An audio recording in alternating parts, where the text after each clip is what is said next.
Final seconds of the game, a chance to score, and the chance has gone begging. If your business's commerce platform keeps missing the target on golden opportunities, get the MVP you deserve.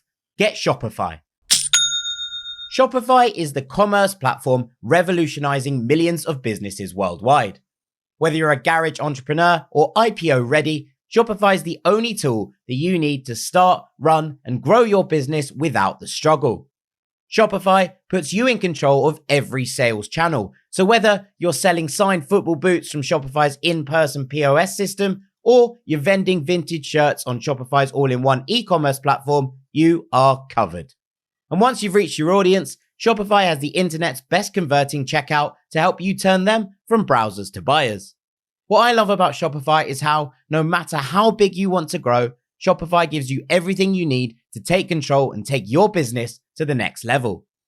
Shopify powers 10% of all e-commerce in the US. And Shopify is truly a global force, powering Allbirds, Rothy's, and Brooklinen, and millions of other entrepreneurs of every size across over 170 countries. Plus, Shopify's award-winning help is there to support your success every step of the way. This is Possibility, powered by Shopify. Sign up for a $1 per month trial period at shopify.com/ranks, all lowercase.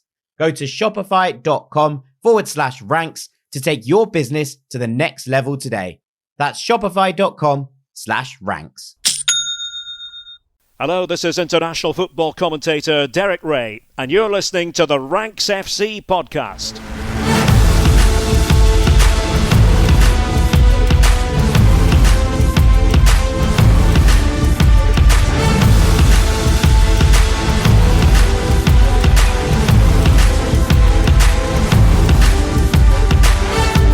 Hello, Rank Squad, and welcome to Ranks FC. It's your favourite football podcast, back for another week, and back this time to take a look at the summer transfer window of 2023. Enough time has now passed that we can officially look back and rank some of the best value transfers that we saw last summer. My name is Jack Collins, and I'll be your host today, and joining me, as ever, my co-host, Mr. Dean Jones. How you doing, mate? Yeah, I'm good, mate. Yeah, I mean, my role as a transfer guru is usually looking forward, not backwards. So this is a little bit of change of pace, having to reverse a little bit and actually judge what deals were worth the money. But that's good. It's good fun, especially when you consider the January transfer window was a complete dud. The summer window definitely wasn't. A load of stuff happened, and we tend to forget the moves that actually happened. And just reflecting on it, to build up this episode was actually interesting in itself, just to remember the kind of deals that clubs were pulling off. So yeah, it's been a fun exercise, and yeah, I think this will be fun, mate. I think we got some good stuff to dig into here. Yeah, absolutely. Absolutely. In part one, we're going to talk about the Premier League, and in part two, we're going to run through some of the best deals across Europe as well. Lots to get through in that segment. And then we've got a very special Guru Wisdom in part three as well, something close to our heart. So I'm looking forward to getting stuck into that bit right at the end. But let's start in the Premier League, Dean, and you can reel us through what you've got for us here. Yeah, well, when judging players in terms of their value, I think there are various aspects that have to come into the equation. But ultimately, what did you pay? Did that player not only meet expectations, but preferably exceed them? And of course, what would this player be worth in the future? I'll be honest, I did have a bit of a dilemma thrown my way here, because Declan Rice cost £105 million, and I actually think that's been really good value for money. So I had to consider, okay, that was actually a good deal, even though it was ridiculous money. But is he one of the best value deals of this season? And ultimately, the answer to that is no. You've paid top money, you expect premium talent, and he has met that expectation. But that doesn't count as necessarily value for money. That is just, you got what you paid for. And it's a bit different, because he can't really exceed that. And most clubs can't afford to go and spend £100 million. So, and you're probably never going to sell him on for the same value as well, right? So that feeds into this a little bit. I think Arsenal fans will say that they've got more than value for money, and that's completely fine. That's completely okay, but it doesn't make him a value signing from the summer. And I think that takes us on to what this episode truly is. you have to start dropping down the price brackets to find what actually enables a player to become a good value signing. And I kept dropping, and it got down to £40 million was the point where I actually started to consider it to be a truly good deal at that price point. And actually at that valuation, there were two players that jumped out at me that really set the bar. And it was James Maddison joining Tottenham for £40 million and Cole Palmer joining Chelsea from Man City at £40 million. And I think both of those have been excellent deals. And if I was doing a top 5 right now, they would both be considered. And to be honest, Palmer would probably be in it. But I'm doing a top 3, and those two have come up just short. It's okay. So you've sort of got a vague top 5. It's probably worth pointing out at this point that we're also excluding loans and also free transfers, because that would be nonsense. Defeats the point of the episode. That would be complete nonsense. Absolutely. But I kept digging, and I found 3 signings that provided even more value for money. These I consider to be amazing deals from last summer. And at number 3, I start with Edson Alvarez, who joined West Ham United for £32 million from Ajax. I mentioned Declan Rice there, a £105 million player. West Ham had to go and replace him. And they did that by bringing in Alvarez. And for much of this season, forget the current narrative around West Ham right now and how bad they are and David Moyes and the rest of it. For a lot of this season, West Ham fans considered that they were actually better off without Declan Rice in terms of the performance levels. Now, that has long been forgotten because of the immediacy bias that we have within football. But a lot of that was down to this man. He's put in some outstanding performances from the base of midfield for West Ham this season. A standout for me was when they beat Arsenal 2-0 at the end of December. He was brilliant, but there have been various top performances from him in the Premier League, also a few in Europe. He is just so often the guy that is in the right place at the right time and helps West Ham just alleviate some pressure. And, that's not a coincidence. That is a reading of the game that is elite. And I think also what makes this such a good signing is when you consider how Alvarez has had to change his game from being at Ajax to being at West Ham. In the Ajax team, he was in a team that consistently dominated the ball. Yes, he was one of the best passers in that division, and he would help them dominate games and dictate play. But at West Ham, he's seen far less of the ball. I mean, their average possession is around about the 42% mark this season. And you consider their style of play, and they're often not dominating.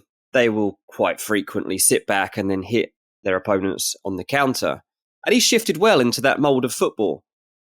I guess the only thing you could say he's going to have to continue to adjust is his yellow card record. I think he's got 8 so far. To be fair, he has actually started to pick up fewer recently. So that's been good, and he's improving. You look at the results and games that he's missed. He's missed 5 games domestically. They lost 1-0 to Bristol City when he wasn't playing. They lost 3-2 to Brentford when he wasn't playing. They lost 5-0 to Fulham when he wasn't playing. The other 2 games that he missed domestically, drew 2-2 with Sheffield United and drew 1-1 with Bournemouth. This is a player that's become one of the first names on the West Ham team sheet. I think an absolute steal in the modern game. Let's remember, this is a position that players are now being bought for at that £100 million mark. So you get Enzo, you get Declan Rice, you get Caicedo, all around that £100 million mark. Edson Alvarez at £32 million around that point, absolute bargain. Yeah, agreed. That's a really, really good shout, and one that I hadn't considered. The Kudus deal at £38 million was one that I had on my sort of mini short list. Absolutely, yeah. One. But I think you're right in terms of seeing what he's brought to the table, that quiet efficiency in the middle of the park, and that ever-present nature. As you say, it's one of those things that becomes really important. And when you are looking at these, you're looking at players, and you want players who have slotted in immediately and made a tangible difference to the team. And I think that there are a few examples of someone doing that more effectively than Edson Alvarez in this West Ham side. So yeah, great shout. Yeah, cool. Bit of an unsung hero, I guess, and Kudus, like you say, like definitely good value for money. They've got a good deal there. They've Might unlike well Man get a big United, sell on, right? yeah, and unlike Man United, they found a way to get good value out of Ajax. So maybe that's something to consider for the future. But yeah, 3, I think he deserves his spot in this conversation. At 2, we got a goalkeeper. Yep, me, the guy that doesn't give goalkeepers any credit, is going to sit here and give a goalkeeper some credit. Because at 2, we have Guglielmo Vicario, Venom, the Tottenham Hotspur goalkeeper, who was signed for £16 million as Ange Postecoglou's first signing. And to be fair, Jack, you flagged this up at the time as a good deal. Now, coming in at this price point, he does have some competition because we also saw James Trafford join Burnley for £15 million. And we saw Chelsea sign Petrovic for £12 million. And I think both of those are very good signings at a good, good price point. But Venom sees them both off, doesn't he? I mean, signed from Empoli, I guess because of the lack of knowledge around him from us over here in England and just not knowing enough about him, you think this guy's not going to be good enough to replace somebody of Hugo Lloris's stature long term. Well, he is. In fact, he's probably better in this style of play than Hugo Lloris would ever have been. He's an ever-present in the Premier League for Tottenham. Every month you see this guy listed by the Premier League for Save of the Month. But more than that, he's got that art of being the modern-day sweeper keeper. In terms of sweeper clearances, only Emi Martinez at Aston Villa is ahead of him in the rankings. And when you consider the passing out of the back that's become very important to Tottenham and how he sets the tone for that, he's very fitting with that style of play. £16 million for Vic, Big Vic, is a great deal, mate. 27 years old, well done for calling it. I didn't think he would be this good, but in a world where I don't like to give out credit to goalkeepers, he's one of my favourites. Yeah, he's phenomenal, isn't he? And his shot-stopping ability, as you say, he has a bit of everything, right? There is that, he makes those big saves, and the saves for the cameras in some ways that you kind of like to watch, and as you say, save of the month contenders. But also he does the simple stuff well as well. Now, he's not perfect, but for £17 million, I think when you compare him to James Trafford, and look, I like Trafford. I thought he was excellent when he was on loan at Bolton, and I think that long term, Burnley should be sticking with him and making sure that they can build around that. But I think some of the performances this year haven't been great, and there have been question marks over a lot of the aspects of his game that he'll need to grow into.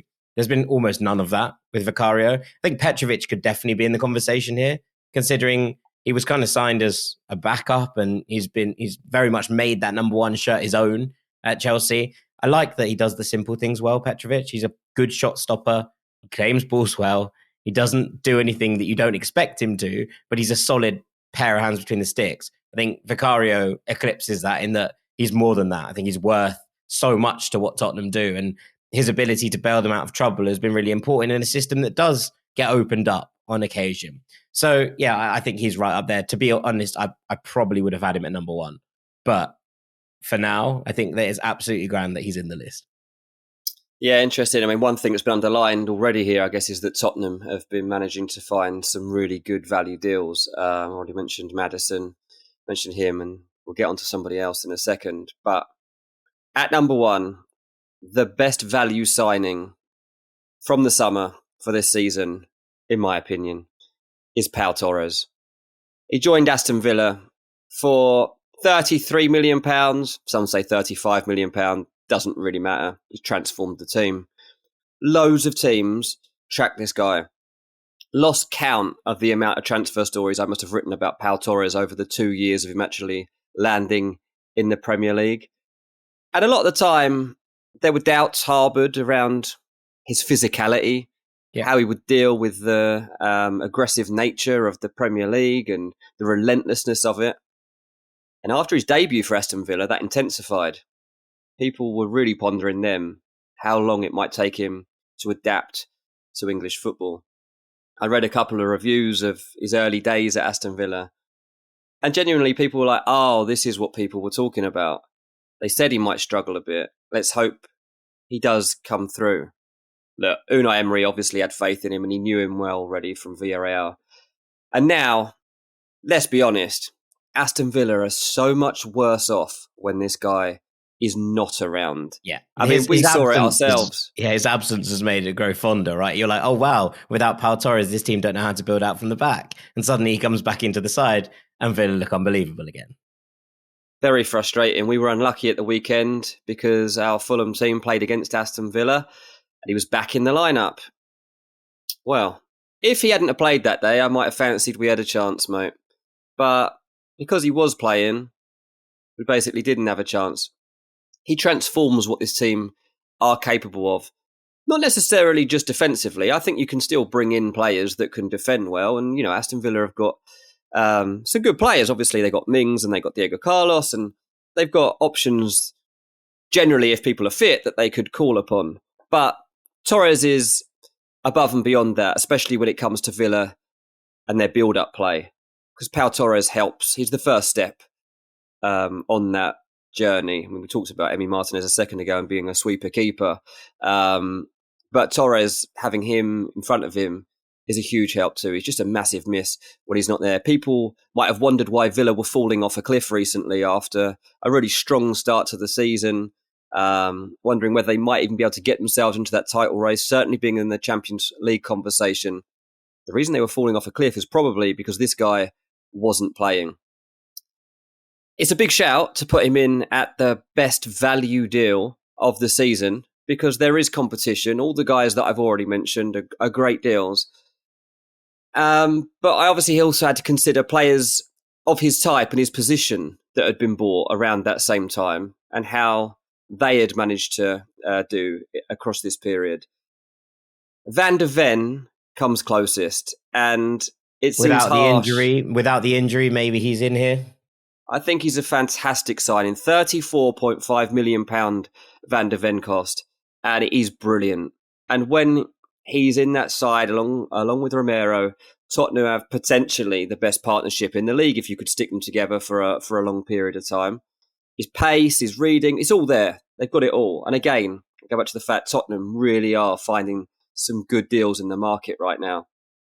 So that was obviously a good signing. And he deserves a shout out, and Tottenham fans will probably think he should be in this list. But I still say that Pau is a better signing when you go like for like across the season so far and consider what they've brought to the team. Also, I would say, let's look at other players that you could compare Pau Torres to in terms of being bought for similar positions. Jurrien Timber and Axel Disasi, they were both bought last summer at around £38.5 million each. Obviously, Jurrien Timber, impossible to judge because of his injury, and that was unfortunate. Disasi, he's obviously been hit and miss, hasn't he? We know on his day he's great, but he's had too many off days to even come close to comparing his impact on the team to Pau Torres. Yeah.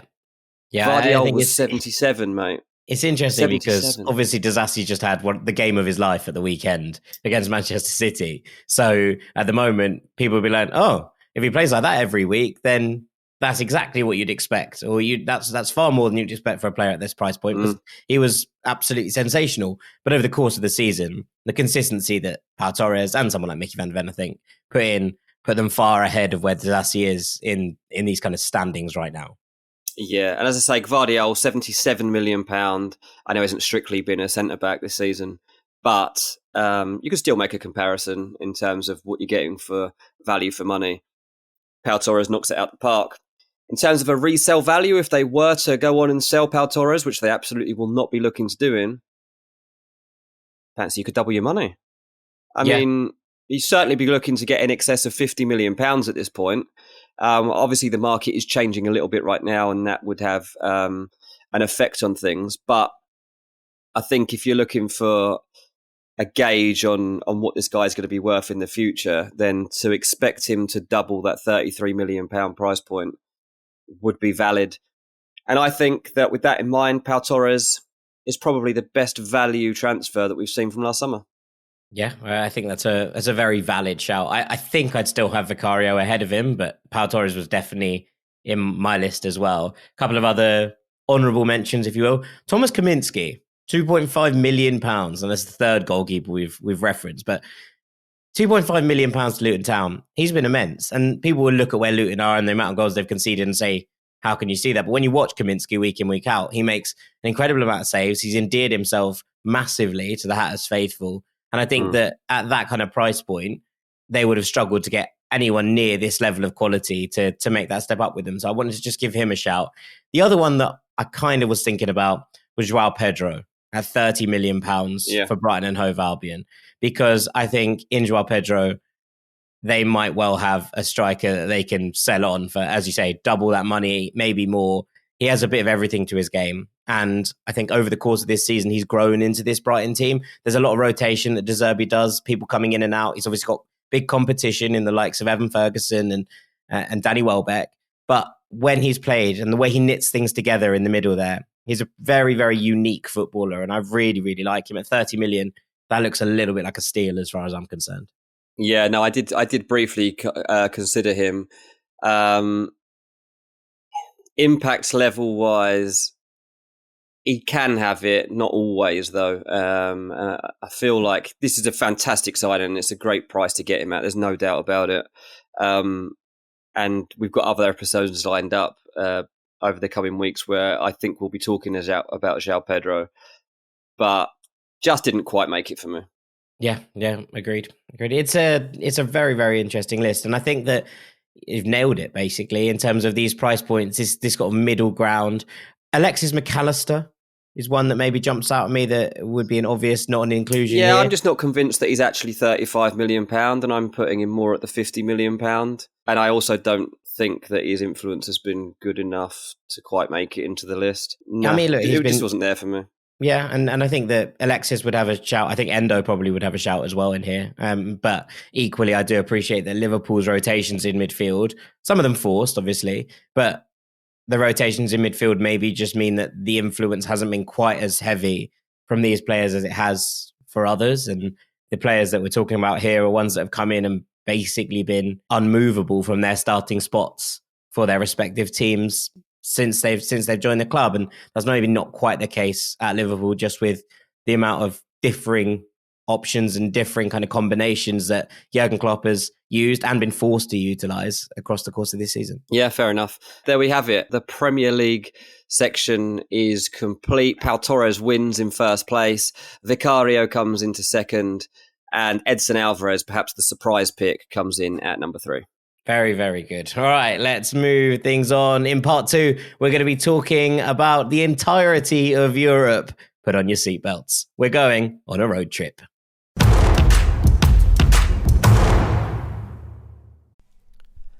I talk about this all the time, but I really do love coffee, Rank Squad. I've tried pretty much everything there is to offer out there, but recently I came across a new coffee experience that has blown my mind. Laird Superfood Creamers are crafted from the highest quality, all-natural, real food ingredients. I really don't think I'll be going back to anything else. My coffee journey feels complete. Are you ready to feel more energised, focused and supported? Go to lairdsuperfood.com and add nourishing plant-based foods to fuel you from sunrise to sunset. Use our promo, RANKS15, at checkout to save 15% off your purchase today. Our promo code RANKS15 at checkout to save 15% off your purchase today. Welcome back to Ranks FC, and it's that time again. Jack's doing a ranking. We know what this means. It could go on for a while. Jack's got 5 or 4 leagues to get through. Yeah, just 6. 4 you're doing, right? Just 6. 4. 6? We're going to keep them short. Oh my goodness. Short and sweet. Right. Everyone, pull over the car. Go for a nap. Get ready. No, I'm kidding. Jack is. You're well prepared, I imagine, mate. You know, you've got about 20 minutes here, 25 minutes to get through 6 leagues and rank signings. I'm not going to hold this up any longer. I want you to start in Italy, and I want you to start to give us the best value deals that we've seen across this season. Yeah, okay. We're not going to go into as much depth as we did with the Premier League, but I do have a lot of ground to cover, so we'll get stuck into it. I'm going to start at number 3 in Italy, where I've gone Jan Sommer for 6.75 million euros from Borussia Mönchengladbach to Inter. Look, Inter haven't missed a beat since Andre Onana left, and I think that it was widely considered that Onana was probably the best goalkeeper across Europe last summer. They sold him for a massive profit, and they brought in Jan Sommer, who is more of a veteran, was obviously at Gladbach and then went on loan to Bayern. That loan ended and he went into Inter. They're setting defensive records in Serie A. They have been far and away the most cohesive defensive unit. And Sommer has basically been unruffleable. I think he's been exceptional in terms of what he's brought to the table at San Siro. At 2, I'm going to the other side of Milan, where I've put Christian Pulisic. £17 million from Chelsea to Milan. 7 goals, 6 assists in 23 games in the league. But I think more than that, we're starting to see the Christian Pulisic who was at Dortmund, who started off really well in the Premier League with Chelsea, and really showing that ability and class again. And his goal at the weekend, yes, it didn't matter in the end, but to pull it back to 2-2 was an absolute rocket. He came off the bench, set up Giroud for the first goal. This is with, Milan having 10 men, and then scores an absolute scorcher to make it 2-2. Yes, they collapse, but that wasn't on him.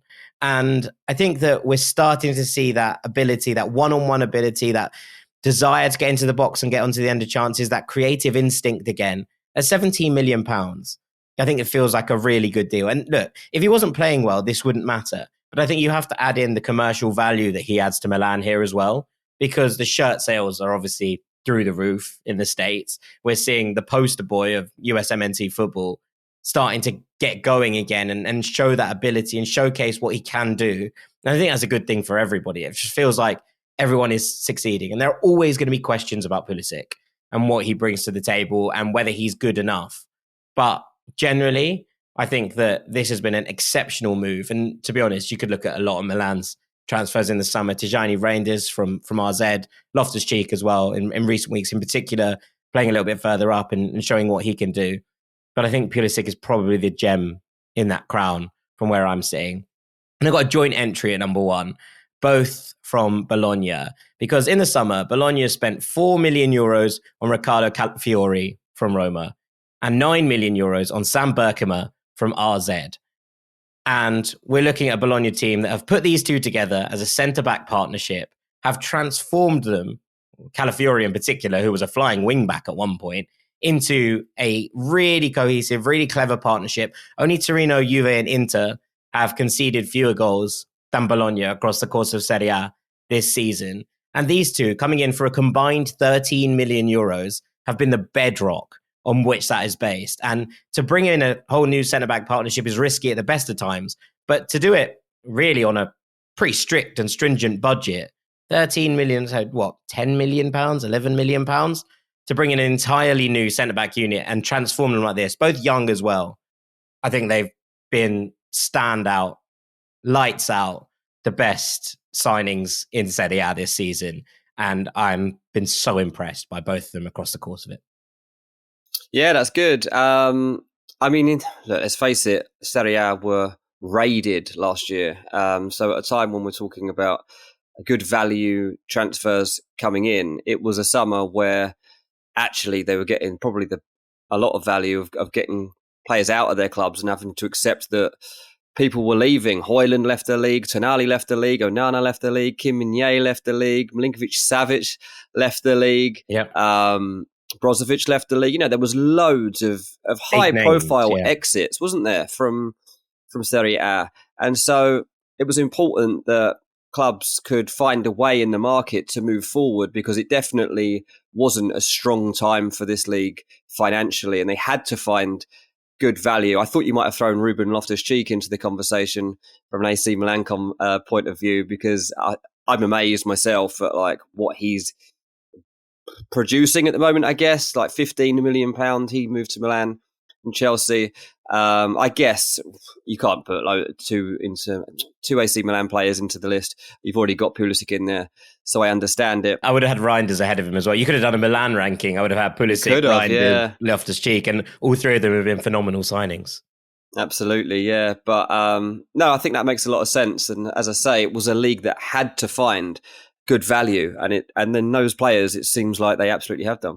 Yes, absolutely. Absolutely. Right, we're going to drive north into Germany and take a look at the Bundesliga now. And at 3, I'm going with Benjamin Šeško, who was €24 million from RB Salzburg to RB Leipzig. Now, The caveat obviously being that it's a inter-club relationship that exists in its entirety already. And so maybe it wasn't complete market value between these two teams for Šeško. But he did actually take a little while to get going. And I think we're only now really starting to see the quality that he brings. 3 goals in his last 4 starts. And the one he blanked in was that Champions League game against Real Madrid, where he did actually put the ball in the back of the net and it was ruled out potentially unfairly. So it's been a very, very impressive couple of weeks for Šeško. And just in this kind of sense, as we talked about in the Premier League section, 24 million euros, 22 odd million pounds. What are you expecting someone to come in for Šeško in a couple of years, considering his age, considering the profile, considering he has everything you need to be, a standout centre forward? You're imagining that Leipzig, at the very least, double their money here, but probably triple it. And Lois Openda could have been in here as well. He was a little bit more expensive and probably has slightly less resale value. So that's why I went for Šeško ahead of him. But another very, very smart piece of business from Leipzig. And say what you like about the Leipzig model and the RB model, and there are plenty of reasonable complaints you can have about it, especially in Germany, where it's seen as such a kind of sacrilege against the game. And I completely understand that. But in terms of their transfer policy and bringing players in and flipping them for very, very big amounts of money after bringing them in for relatively small ones, Šeško just looks like the latest in that line to be the guy that's going to be, okay, Leipzig are going to make another huge sale here. It's going to be Šeško. And I expect him very much to continue fulfilling that trajectory. Got a joint entry at 2 for Bayer Leverkusen. Granit Xhaka for 15 million euros from Arsenal and Jonas Hoffmann for 10 million euros from Borussia Mönchengladbach. And both of them have been integral to this turnaround at Leverkusen. Both of them have been immense in what we're seeing.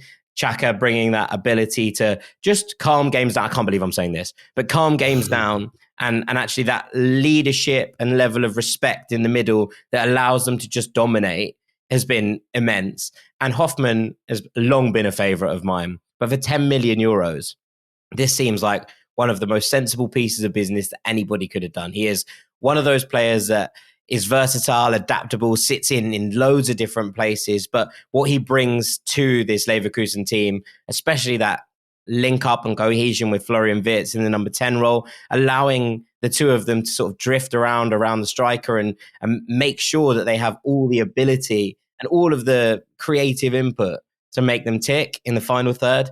I think he's been absolutely incredible. So, yeah, a joint entry for Leverkusen at 2, 25 million euros to revamp the midfield in many ways with Xhaka and Jonas Hoffmann. But at 1, I'm going for Hugo Larsson for 9 million euros, joined Eintracht Frankfurt from Malmo. He's 19 years old and he's going to be a star. There have been links in the January window that Arsenal and Liverpool are both after him. And there was talk that Frankfurt are going to be looking for sort of £60 million, which would mean they'd be looking at 5-6 times what they paid for him after a year in this league. He has a bit of everything. He's versatile, dynamic, but also, Liverpool have linked him as the next Rodri, according to reports. He has a bit of that sense that came in as a defensive midfielder. He's played a lot around that in the recent weeks. He's played a little bit further up the pitch as a box-to-box player. His progressive passing is remarkable. I think that the way he keeps the ball and makes those triangles tick in the middle of the park is very Rodri reminiscent, but also that ability to read the game and cut out attacks. He's a big boy, quite tall and can cover ground very nicely already. But this is going to be one where Frankfurt make a lot of profit very, very quickly because he already looks like he's ready for a Champions League club, I think. No, that's interesting. I mean, I would have automatically thought Xhaka would go in at number 1 there, but I'll have to trust your instincts on Larsson at number 1. But yeah, I mean, again, we should consider what this league was in terms of a condition. And, you say you've not gone for Lois Openda, and I think that's the right decision because he was a £37 million signing for RB Leipzig, and that pits him as one of the most expensive signings in the Bundesliga from last summer. Obviously, the most expensive was Harry Kane joining from Tottenham. Skews it a little bit, doesn't it? Yeah, well, you've got Kane up there at 100 million, and obviously Kim's gone from Napoli to Bayern Munich for 43 million.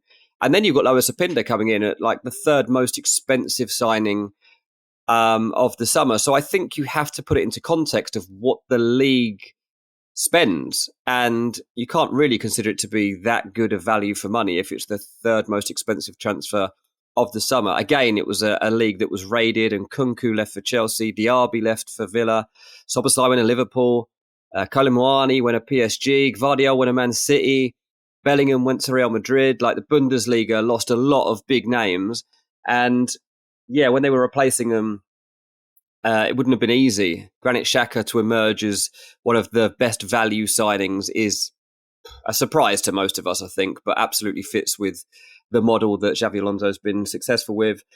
And just on Šeško, I mean, he is going to be a star, like, globally. The only reason they won't make too much money on him is he's got a 43 million release clause, which a few clubs are starting to look at. It should be as well. For that kind of money, the potential that Šeško has is pretty stunning, I think.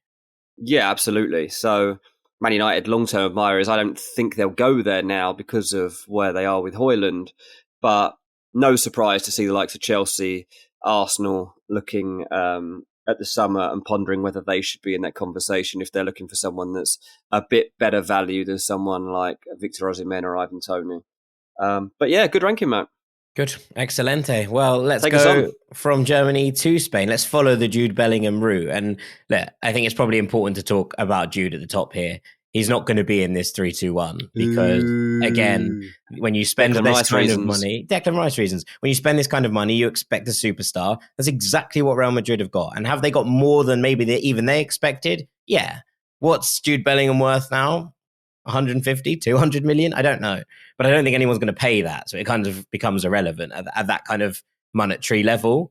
But I think that, you have to have Jude in there. Has he been the signing of the season in La Liga? By a distance, yes. Has he been the best value signing?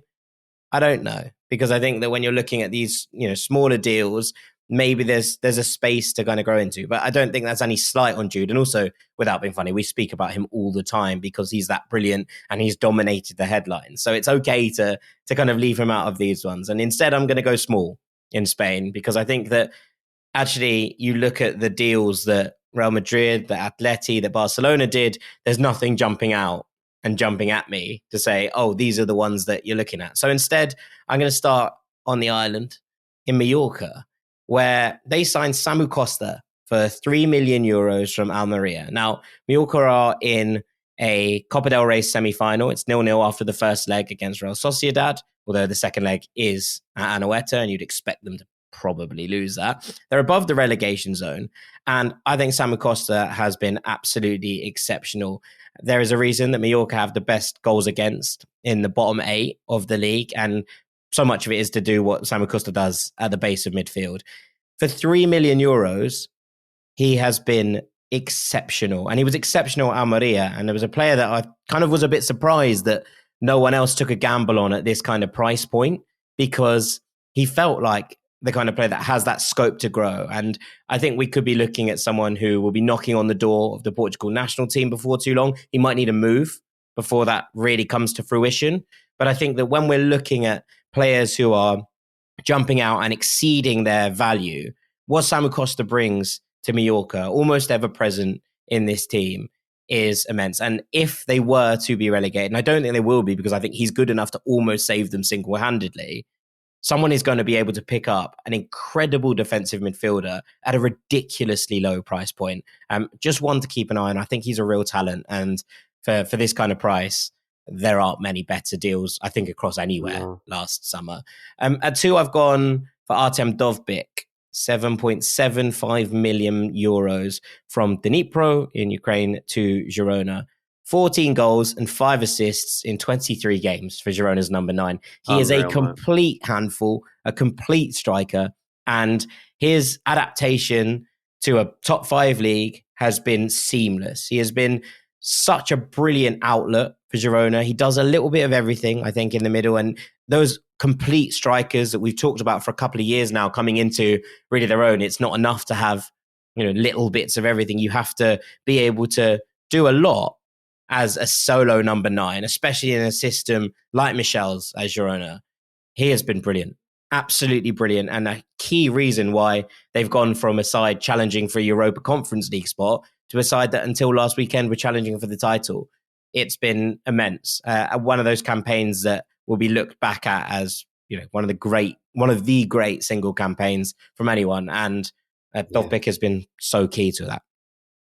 Yeah, mate, you know how much I love this guy. Like, I wanted him at Fulham. A couple of Premier League teams did look at him in the past. Everton had a sniff, Nottingham Forest had a sniff, but Dovbyk's so good. I mean, like, that is just a ridiculous price for £6 million.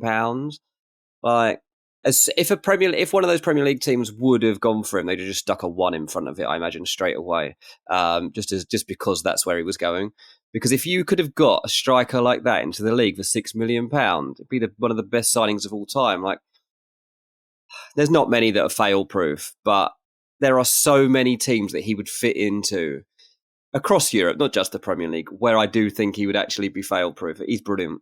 Yeah, and look, those 5 assists are important. He's not just an out-and-out goal scorer. He brings others into play. His ability to hold the ball up and allow the players around him to succeed as well, I think, is important. So, Dovbyk in there. They also had a shout for Jangel Herrera at €5 million, who signed from City, although he has never played a game for City. But I just kind of left that one be because of the interclub thing. Yeah, the City football group. Well, I didn't say that about Šeško, so I'm not going to say it about Herrera, but I think it's important. I mean, cheating in terms of the ranking and in terms of, yeah. But number 1, I'm going to go for Pepelu, who signed for €5 million for Valencia from their cross-city rivals Levante. Now, this was a controversial transfer because Pepelu had signed a lifetime contract with Levante, and the next year he was sold to not only a different club but to Levante's greatest rivals, the team from across the city. It was a deal that potentially saved Levante financially, and so therefore probably needs to be concerned. But it was one of those that was very emotionally charged, and you can see why people were so upset to lose Pepelu, because he's one of the key reasons that Valencia have gone from being a side that were in the relegation scrap until the final day of last season to being in the hunt for a European place. And there are more reasons than this. The turnaround has been very, very impressive under Baraja. And I think that when we're seeing, this Valencia side and the changes and the youthfulness and the academy graduates that are suddenly back in the team and powering them forward, that's all great. And I'm enjoying it. And I'm really loving watching Valencia at the moment. But Pepelu in the middle, just that sense of, okay, I'm not actually that much older than you, but I have the experience. I've been there and done it. I've done it in the Segunda. I've done it in the Primera. I can do it in both divisions. And he's been such a calm, assured presence, almost ever present. For €5 million in the centre of the park, you'll struggle to find a better value transfer than this across Europe. Yeah. Infinity contracts aren't worth the paper they're written on, mate. No, funny that, isn't it? Turns out. Weird. Right, onwards again, let's go to France. And I'm going to start at 3 with Thiago Santos, who signed for €6.5 million from Estoril in Portugal to Lille. 21-year-old Portuguese starlet, and he's started in the team, got dropped for a little while and has worked his way back in there now. And Paulo Fonseca, who's obviously a fellow Portuguese speaker, a Lusophone, has already said that he wants to see more from him. He's talked about the fact that he's still so young. He's still only played 1 senior season in Portugal before he made this move to Lille. But I see everything here in terms of a potential future right back at the very top level. At the moment, he's a little bit too attacking. He's got a little bit too much of a, oh my God, let's get involved in the attack and leave himself a little bit defensively vulnerable. But I think that will be ironed out. And we're already seeing the improvements in that game under Fonseca. Lille have been really, really impressive this season. They're currently in the Champions League spots. And I think that when and as he develops, it's going to take a couple of years, but people are going to start to take notice of Thiago Santos. He's a player that you should be keeping an eye on. Just in terms of, if you're into your fullbacks, Thiago Santos at Lille is someone that I think you should be bearing in mind, because I think big profits soon come for Lille on this one. At 2, I've gone with Teddy Chuma, who is the other end of the spectrum. He's 30 years old, signed for €4.6 million from Union Saint-Gilloise in Belgium to Reims. He was the USG captain, and he's come into this Reims side and has made the step up seamlessly. And again, another one that you go, okay, he's played pretty much all of his career outside of the top 5 leagues. How is he going to adapt? He's, on the wrong side of, you'd imagine for a midfielder, that perfect age bracket, which is probably somewhere from sort of 26 to 29. And it hasn't been a problem at all. He's been a really key part of how Rem have kept going this season and how they've continued to develop and improve. And his experience in the middle here, I think, has been invaluable, just in terms of shaping and helping to guide a side that's still quite young across the course of it. And a manager who's obviously still very young in Will Still. But I've been really, really impressed with Teddy Chuma. But at number 1, I've gone for Jake O'Brien. €1 million from Crystal Palace to Lyon. Established as a key starter immediately after joining from the Palace Academy, 22 years old, Irish centre-back, never made a senior appearance. He scored some massive goals in the darkest period of Lyon's season. Now they're starting to move away from the relegation zone. They're starting to, put together a string of some decent results. But when the night was darkest, Jake O'Brien was the leading light, and he signed for €1 million. And I think that when we're seeing that and looking at a player here who's walked in to the Lyon starting 11 and gone, yep, I'm here. I'm going to be an absolutely key member of this team. That's a pretty remarkable deal, considering there was pretty much no senior experience to fall back on. And Lyon have plucked a gem out of the Palace Academy here. Yeah, amazing, really. Like, didn't even feature for Palace, and was sent out on some random loans. I know very, very little about how this has gone for him in Lyon, but to make the list at €1 million. I mean, that's ridiculous. I mean, you're almost worth €1 million in the current market, so I hope that's so. just the way things. I wish, anyway. The old swivel hips are going. But but yeah, that is a remarkable transfer to get any value. If a player is even on the pitch and they cost that little, then you're getting some value out of them. But to actually be having such an impact is remarkable. Yeah, he's having a stunning season. And Lyon, plucked a gem. It's not just because he's Irish you're putting him in there. Well, this is the thing. He made 9 appearances for Cork City before he moved to Palace and joined the under-23 setup. He went out on loan a couple of times. I think he was at Swindon, didn't really make an impact there. And I think he went out to Belgium, I'm going to say. And he had a good season, but no one was really paying any attention, apart from Lyon, apparently, who were like, yep, that's available. We will be having that. Thank you very much. And yeah, a really, really brilliant piece of business. So Jake O'Brien tops the list. Shouts out Jake. Cap for the boys in green soon come, I think. Wow. Very exciting. Stuff. Very exciting. How many countries have we done, mate? Done 4, 2 to go, but these 2 are the quickest. So we're going to roll quickly through Portugal and the Netherlands. I'm going to start in Portugal. And at number 3, I've gone for Morten Hjulmand, who joined Sporting for €18 million from Lecce. They're going to make a serious profit here. He already looks the real deal in this midfield. And you look at the players that have come through the Sporting midfield, and we talked about it a bit last week, right? But Joao Palhinha, Mateusz Nunes, we're talking about players who have gone on and made big moves for big money and are being touted as, players that have signed for, in Nunes' case, obviously Manchester City. Bayern were trying to sign Palhinha last year. Hjulmand is of the same mould and having the same kind of impact in his debut season alongside Hidemasa Marita, who I really like. I think that he's been sensational, and they're going to make big money here. So Hjulmand goes in at 3. I'm going to go for Rodrigo Salazar at 2. €5 million from Schalke to SC Braga. Started in seamlessly into this Braga side. Can do a bit of everything in the midfield. Started off as a kind of deeper lying player.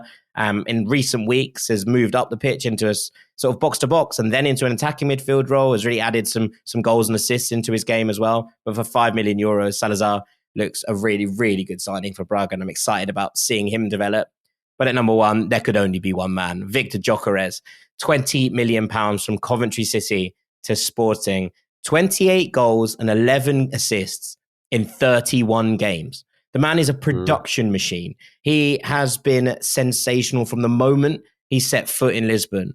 And I think there are a lot of teams, especially in the Premier League, who will be kicking themselves that they didn't splash out this £20 million last summer, because there was plenty of interest. Gyökeres had shown that he could do it in the Championship. His profile fitted the jump to a top league, and Sporting were the one that took the gamble on him. it's been immense. There's not much more I can add. His numbers speak for themselves. It's just incredible what he's doing there. I'm told he probably won't be coming to the Premier League either because he sees his route to be with it on the continent. Look, even the likes of Real Madrid, Barcelona, he thinks he could end up at if he plays this right, if he takes his career trajectory in the right way, he thinks he could end up at a top Champions League club. And I'm told that that's not necessarily one of the English ones. He thinks he actually might fare better by staying away from the Premier League and doing it elsewhere. Obviously, if they were to get big money for Victor Gyökeres, then that money is more likely to come from the Premier League because even your middle-of-the-road Premier League team is probably willing to spend £50 million on him at this stage. Right, I don't think they're going to spend him for anything less than six figures, to be honest. Yeah, but yeah, this guy is clearly hitting the radar of all the big clubs at the moment, and it'll be very interesting to see where that next step comes from because I'd imagine it's probably only about a year away. Yeah. I think he maybe does one more year in Sporting, but it's going to be very interesting to see how that develops. 9 figures, I mean, not six. Obviously, 6 figures would be a very, very good deal for £900,000. Yeah, for Victor Gyökeres' quality. Right, just going to quickly finish in the Netherlands in the Eredivisie. 3 have gone. David Moller-Wulfer, who joined RZ from Brann for €2.5 million, was a replacement for Milos Kerkez, who obviously went off to Bournemouth. That was always going to be hard. And there's nowhere near the same production levels, but for €2.5 million, I think Wulfer feels like he's growing into it a little bit. And I think that they'll be able to make another profit here on him. That was a big gap to fill. And he's doing okay. I'm been pretty pleased with what I've seen when I've caught RZ. Number 2 is Jerdy Schouten, who joined PSV Eindhoven from Bologna for €12 million. It's such a key part of this PSV team, holds the fort down, allows the rest of the creative types in this midfield to basically maraud at will. Really, really tidy player. And again, we talked before about number 6s and players in this kind of defensive midfield role who who are going for big money. For €12 million, I think that they found themselves a real bargain here, PSV, and he's been a big part of how dominant they've been domestically. And then number 1, I've gone Calvin Stengs, who moved back to the Netherlands for €6 million from Nice to Feyenoord. 5 goals and 8 assists in 20 games. Really enjoying being back in his homeland. Still only 26. He's played a slightly different role this year. He's played basically alongside or just behind Santi Jimenez. For a lot of his career, he's played out on the flank and tried to cut inside, and that's what managers have asked of him. But Arne Slot has allowed him to roam a little bit more, be a little bit more of a marauding forward.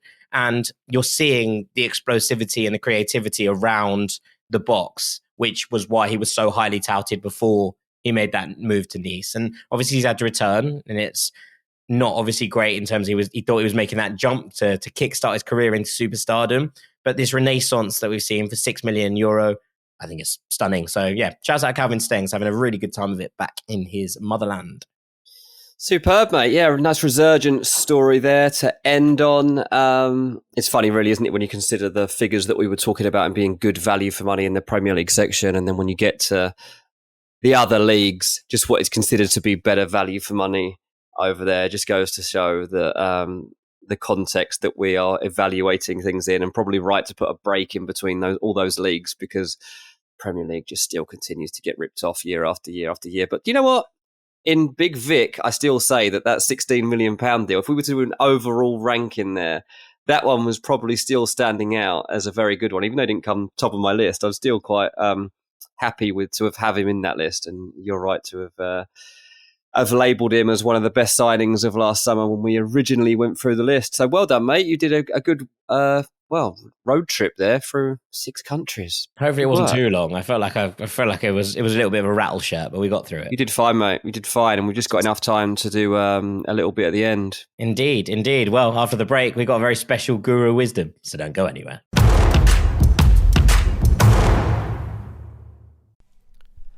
I talk about this all the time, but I really do love coffee, Rank Squad. I've tried pretty much everything there is to offer out there, but recently I came across a new coffee experience that has blown my mind. Laird Superfood Creamers are crafted from the highest quality, all-natural, real food ingredients. I really don't think I'll be going back to anything else. My coffee journey feels complete. Are you ready to feel more energised, focused and supported? Go to lairdsuperfood.com and add nourishing plant-based foods to fuel you from sunrise to sunset. Use our promo, RANKS15, at checkout to save 15% off your purchase today. Our promo code, RANKS15, at checkout to save 15% off your purchase today.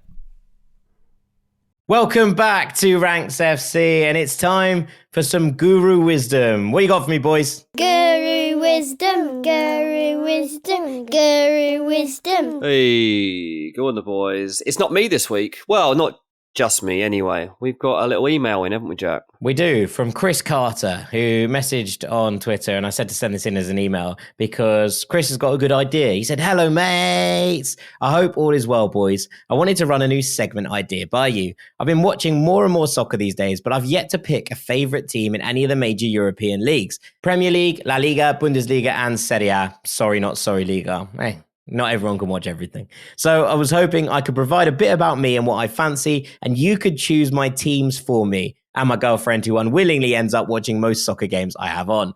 I'm sure there are other fans like me out there who have a love for the game but no specific team to root for yet. If this kicks on, maybe you could encourage others like me to write in and provide a bit about themselves and help pick their teams as well."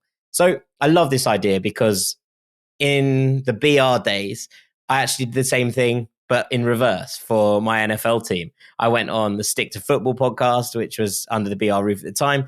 And Connor Rogers, who some of you may know in the States, especially those of you of a Jets persuasion, helped me to pick an NFL team. And they originally picked the New Orleans Saints, which I was going to go for. And it was all very good until I realized they were favorites for the trophy that year. They didn't win it, but they were favorites. And I was like, I can't have that. I support misery. And so Connor inducted me as a Jets fan. And that was that. So shouts out to Connor. And shouts out to Chris for emailing this in. And I'm going to hope to help him out in the same way that Connor helped, in inverted commas, me. So a little bit about Chris. I live just outside NYC in New Jersey. I bench press 250 pounds, deadlift 400 pounds, and squat 300 pounds. Just kidding. I'm a New York City FC supporter when it comes to MLS. The Pigeon nickname lured me in. I can't stand to root for the Barcelonas, Real Madrids, Bayerns, Man Cities, etc. of the world. They're far too dominant, and I don't want to watch blowout after blowout each week. Plus, what's exciting about winning the league title for the 10th consecutive time? There's no thrill in that. I prefer a team that sits mid-table most years and occasionally cracks the Europa League or even the Champions League. I appreciate an entertaining play style, a high press that could lead to opposition breakouts. I cannot stand the Barcelona style of just passing it 900 plus times a game to only advance it into the opposition's half 4 times. I enjoy a team that's active during transfer windows. Please not Chelsea, though. I appreciate eccentric coaches who celebrate on the sidelines and can sometimes make it about them. I'm looking at you, Jose. My favourite player growing up was Sergio Ramos. I love a hulking defender. Hopefully, this provided you with enough information to pick some clubs for me. Ideally, I'd have 4 total, 1 each from the Premier League, Serie A, La Liga, and the Bundesliga. Cheers, Chris. All right, Chris, I think we can help you out here. Dean? Yeah, so we'll start with the Premier League. I feel like he needs to support Brighton. Do you? Because my immediate thought with some of the discussions here was Tottenham Hotspur. Potentially, yeah. Tottenham was my idea in terms of if he wants like a London club. I thought, right, he's New York, New Jersey. Okay, maybe I should be looking for a similar. Yeah, but Brighton's only an hour outside of London. That's a little bit Jersey. So I was trying to think of I was trying to consider that, and I thought Tottenham and West Ham were 2 London teams I had on my radar. It's an entertaining play style. We've got to rule out David Moyes' West Ham. So West Ham got knocked out. So Tottenham were there, but Tottenham have only been entertaining for a very short period of time. And I think if he wants a team that is going to entertain, that is going to exceed expectations, at the moment they've got a pretty flamboyant coach who knows how long he'll be there. But even if De Zerbi leaves, then I think they'll replace him with somebody of a similar stature and similar personality. They have just qualified for Europe. They might be able to crack the Champions League places at some point. In transfer windows, they pull off some of the best business you're going to see. They'll get good value deals of their own, but they'll also sell a reasonably good Premier League player for like £100 million, and you can celebrate that. I think Brighton's a good fit for him, mate. He can have the choice there. If he wants a team with a bit more Premier League stature and fame, then go for Tottenham. And also the best stadium probably in the Premier League. Yep, If you want to absolutely. go, then go to Tottenham. But if you want something that's a little bit different, it sounds like he might want, I would venture towards Brighton. Yeah, I like it. I like it as a shout. I'd like both of them. And you're right in that Brighton have been doing this for a little while now, and there's a little bit more jeopardy probably associated with it. But also, I mean, there's a lot of bit misery more- attached to supporting Tottenham, don't get me wrong, but they might be about to turn a corner. Who knows? Yeah, all right. Okay, I think that's a good start. A good start. Brighton or maybe Tottenham, but I think Brighton feels like the right guess. So let's go with Brighton for that one. Shall we go to the Bundesliga? Yeah, I mean, do you want to support a middling club in Bundesliga? I think if you want to have some hope of actually celebrating someone, you've got to have one of the up-and-comers, one of the clubs that's going to challenge. Personally, It feels if I wrong was... to start supporting Leverkusen at this point. Yep, it can't be Leverkusen. So I don't think you could do that. Bayern is too late. So, I mean, the obvious jump is Borussia Dortmund. And one of the most famous and storied clubs in the world. But I think that there might be. I'd go Leipzig.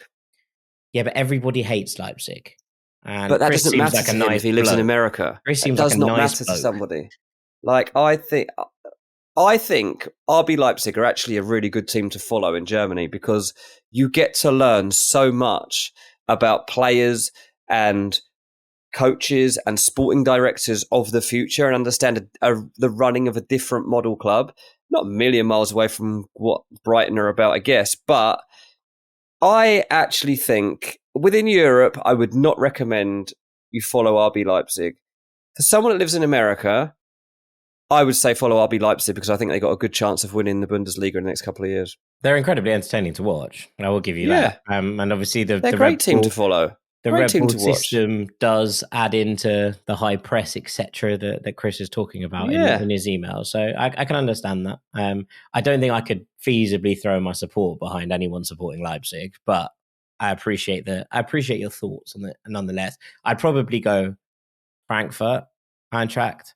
There's something quite special about Eintracht, I think. They're an incredibly frustrating team to follow, but there's something quite special about them. So that's one to consider. I'm going to go into Serie A next, and the answer for you in Serie A is you come and join me at Fiorentina, because whilst Bologna is a great story and we're seeing an incredible surge around Bologna and what they do this season, I'm not 100% sure it's sustainable, but I do think the Fiorentina are in this kind of mix. And as one of the old famous seven sisters of Italian football, with maybe the most iconic shirts of the lot, the famous Fiorentina purple, I think there's not much you could go wrong. It's an incredible, fun club, incredibly frustrating, but the highs are really high. Had some really good cup runs in recent years. I think Fiorentina is the answer in Serie A, although if you went Atalanta, I wouldn't hate it. No, go for Fiorentina. Learn about Batistuta, watch some old tape on YouTube, order yourself a purple shirt. Yeah, that's fine. That's absolutely spot on. And then we come to La Liga, and we're going to stay outside of the traditional big three because Chris doesn't want that. Although I think Atleti isn't the worst shout in the world, but he said he wants an entertaining play style. Simeone isn't going anywhere for a while, so we'll maybe stray away from that. I think the answer is one of the two Basque clubs. I think the answer is either Athletic or Real Sociedad. If he likes being frustrated, then he's athletic. I mean, we're not recommending someone goes and supports Real Sociedad, mate. Not with our attachments and our Basque roots.